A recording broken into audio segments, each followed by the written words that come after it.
bicycles, a sidewalk bazaar of personal memoirs. Hunter swerved between piles of the debris. He slowed as we stared up at the Palace Hotel, bound by the flame and smoke a block behind it. Streams of water played across the fiery backdrop as desperate men fought to keep the jewel of the city from the encroaching Holocaust. All around us, people were stopping to gaze upward. I tapped Hunter's shoulder and pointed to the 5th floor. There was shattered window frame. Caruso appeared, his miraculous drifting down, piercing the thunder and the fear. Chi son? Chi son? Sono un poeta. Che cosa faccio? Scrivo. E come vivo? Vivo. Who am I? Who am I? I am a poet. What do? I write, I whispered in Hunter's ear, hugging him from behind. And how do I live? I live. Caruso's voice soared, reaching ever deeper into his storied baritone, soaring to lyrical heights that once again seemed impossible. The horror faded, and an eerie feeling of peace swept through the crowd. In povertà mia lieta, cielo da gran signore, rime et imina cuore, per sogni e per chimere, e per cascarinare. In my tearful, I indulged like a rich man in rhymes and poems of love, my dream and fantasy, my castles in the air. Hunter called back to me. I noticed streams of people pouring from the palace. Hunter, their band must be overwhelmed. That's Enrico Caruso. We can't leave him here like this. All right, Hunter said. Take him to my house and get some rest before you collapse. Telegraph Hill is the safest place in the city right now. I'll come back for you. Go. I have work to do. I climbed from the Walton and quickly kissed Hunter's dirty face. With fear that I might not see him again. Ma il furto non ancora, poiché va preso stanza la speranza. Caruso soared to the airiest heights on Speranza and held it effortlessly as a shiver went through the crowd. But the loss does not bother me, because it's broken, I hope, I said softly as Hunter powered up Market Street, Caruso's voice fading behind him.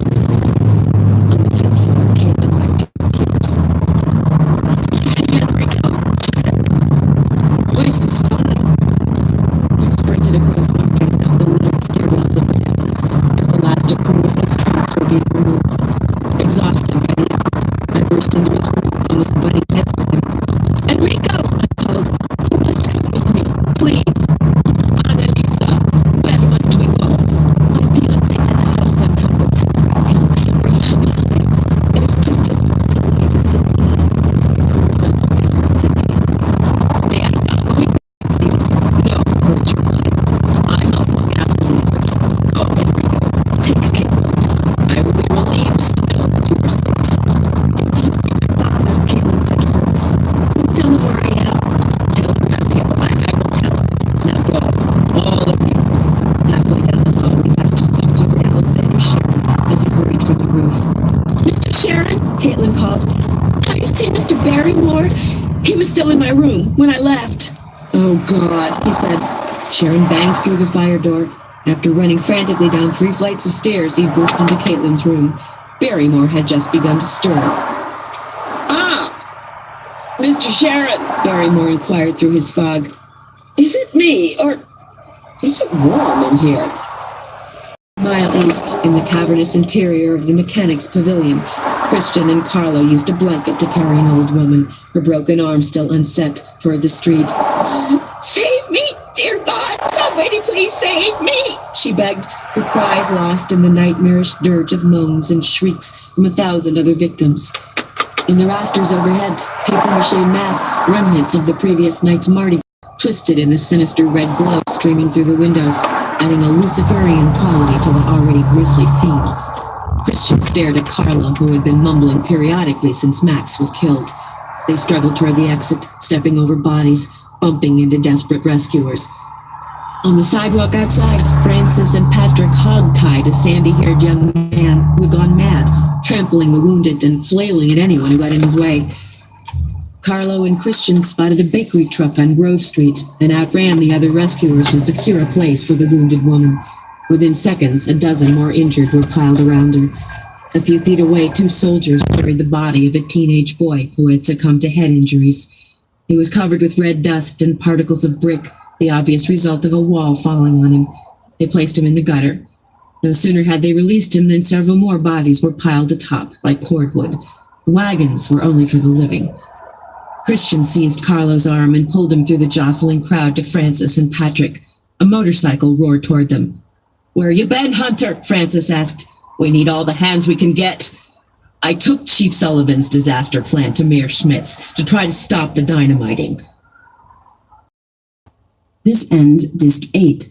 Please change to Disc 9. "I took Chief Sullivan's disaster plan to Mayor Schmitz to try to stop the dynamiting." As if on cue, a volley of explosions thundered through the air. Instead of looking for water, Hunter continued, "Those idiots are going to let Funston blow up the whole damn city." Hunter looked over Christian's shoulder and spotted a woman at rescue. Damn city. Hunter looked over Christian's shoulder and spotted a woman at rescuers, pleading for attention. Mrs. Feeney!" Hunter yelled. "Mrs. Feeney!" Hunter pushed through the crowd and seized her arm. "Mrs. Feeney, it's me, Hunter Fallon.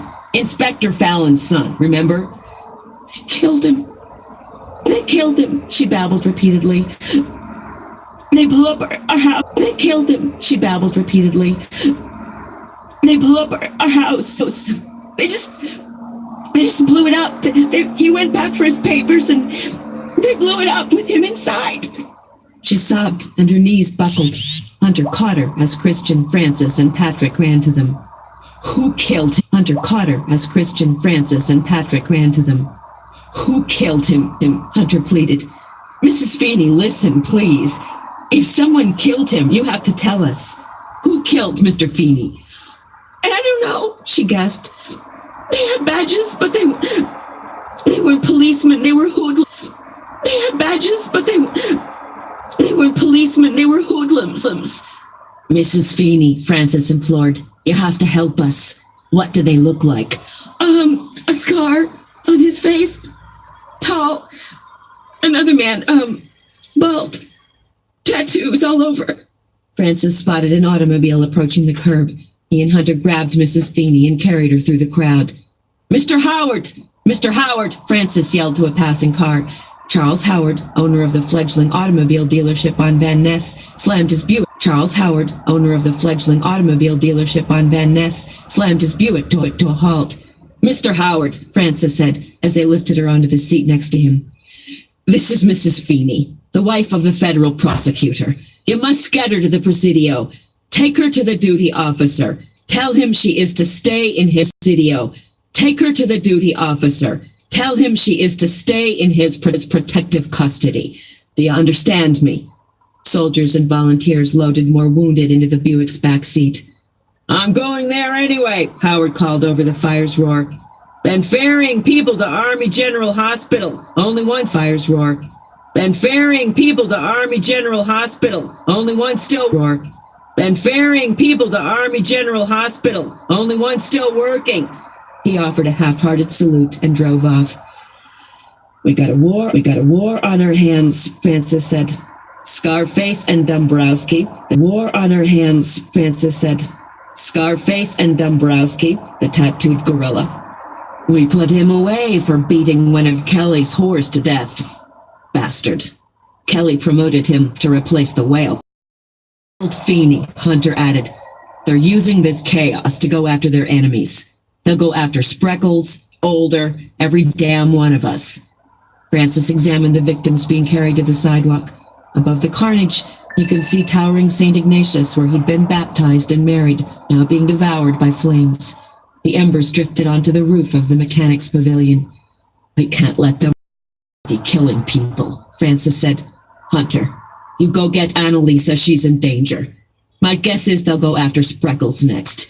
He's got all the documents stored in... My guess is they'll go after Spreckles next. He's got all the documents stored in his mansion on Van Ness." "Carlo, you have to snap out of it," Francis said. "Carlo, do you hear me? Are you with us?" Carlo put his head down and looked away. "This is war," Christian said. "No prisoners this time. They get in our way, they're dead men.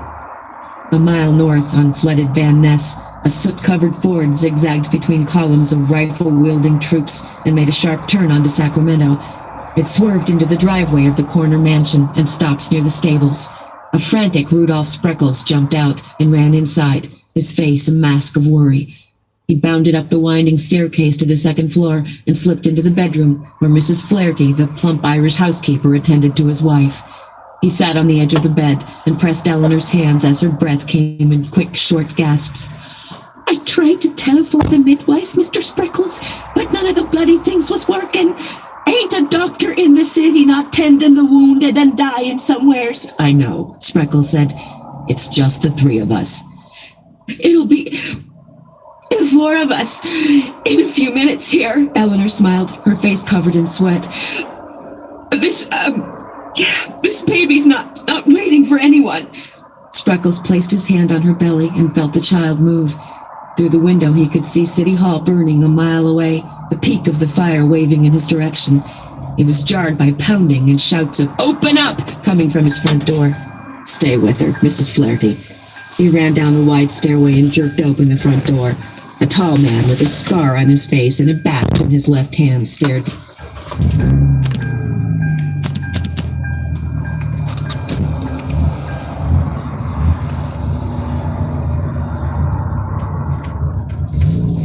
Tan stared down at him. We're clearing out these houses, Scarface said. We got orders from the city. The fire is a mile from here, Spreckles argued. It might not even make it this far. Scarface stepped aside, revealing a bald, tattooed Dombrowski and three other men, all sporting ominous scowls and the badges of the Citizens Police. We got our orders, Scarface said threateningly. Now get. I'm Rudolph Spreckles. You have no right to order me from my own home. You can tell Mayor Schmitz I said so. We'll be sure to let him know, Scarface replied, fingering the Colt in his waistband. Scarface looked over his shoulder and spotted a detachment of soldiers. They stopped in the middle of Van Ness, 50 feet away. Several of them stared back at him. He turned and glared at Spreckles. Let's get moving, he hissed. Look, Spreckles said, my wife is about to deliver her child. I'm not moving her. If your missus is about to drop a fool, you better get her the hell out before things get burned up. Don't plan on carting anything with you. Spreckles snapped at her and hurried outside of the stables where two gelated boys were desperately trying to calm the horses. We have to move, Mrs. Spreckles, he yelled. They followed Spreckles back into the house and dashed out the room. Rudolph! What's happening? We're going to move you, Eleanor. Oh, God! No! We have no choice. We're being ordered to evacuate. Can they wait? Please! We can't. Spreckles nodded to Mrs. Flaherty and the two nervous groomers. They hoisted the corners of the bed sheets and struggled down the hallway. Rudolph! Rudolph, put me down! Near the back door, Spreckles saw the nude man and several others staring at his car and examining his stables. Let's take her out the side door, toward Clay Street, he said softly. Halfway to the street, Mrs. Spreckles gasped and her breathing quickened. She's not going to make another meter, Mrs. Flaherty warned him. They set her gently on the lawn. Mrs. Flaherty knelt and pulled the blanket up. This little one's got a mind all its own, she said. It ain't waiting for... Spreckles looked at the throng hustling down Van Ness toward the bay. Let's raise one of the bed sheets. Give her some privacy, he ordered. Said, the head's coming through. We need you to push, ma'am.